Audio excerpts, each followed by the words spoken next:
Je m'appelle Danny, ancien directeur du Mossad, et je suis contre la reprise de cette guerre. Je m'appelle Yuval et j'ai décidé d'arrêter de servir dans l'armée. Je m'appelle Guy, ancien pilote de l'armée. J'ai lancé une pétition pour l'arrêt de la guerre. Ils viennent de tous les horizons et semaine après semaine manifestent toujours plus ouvertement pour dire stop à la guerre. Depuis la reprise des bombardements à Gaza le 18 mars, ce mouvement d'opposition en Israël grandit. Guy Poran est ancien officier de l'armée israélienne. Pour lui, il faut arrêter les opérations militaires.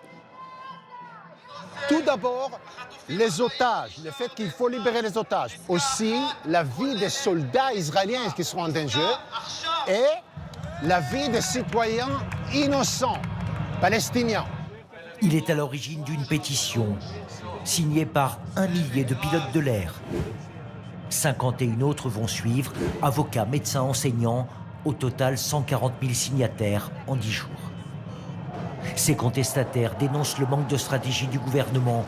Pour eux, cette guerre de 18 mois ne sert que les intérêts du Premier ministre Benjamin Netanyahou, tenu par l'extrême droite, qui menace de le faire tomber s'il met fin au combat contre le Hamas.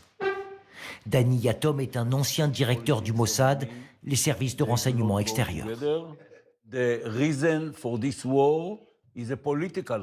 La raison de cette guerre, elle est politique. Le Premier ministre, j'en suis persuadé, a compris que cette nouvelle opération ne fera pas capituler le Hamas.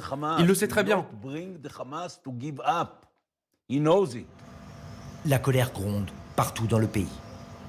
À Haïfa, dans le nord d'Israël, Yuval remise son uniforme au placard. Il y a 3 semaines, il se battait dans l'enclave palestinienne. Il y a quelques jours, il écrit à son commandant. C'est avec beaucoup de tristesse, de culpabilité et un profond sentiment de responsabilité que j'ai décidé de ne plus servir. Je ne porterai plus l'uniforme sous le gouvernement actuel. Comme Yuval, de plus en plus de réservistes ne veulent plus servir à Gaza.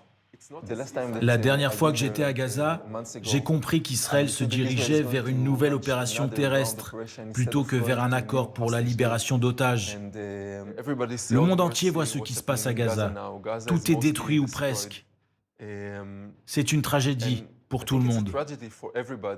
Refuser de poursuivre les combats au risque d'être sanctionné. Le gouvernement, lui, considère que cette offensive est la seule capable de faire plier le Hamas et de permettre la libération des 58 otages toujours retenus à Gaza.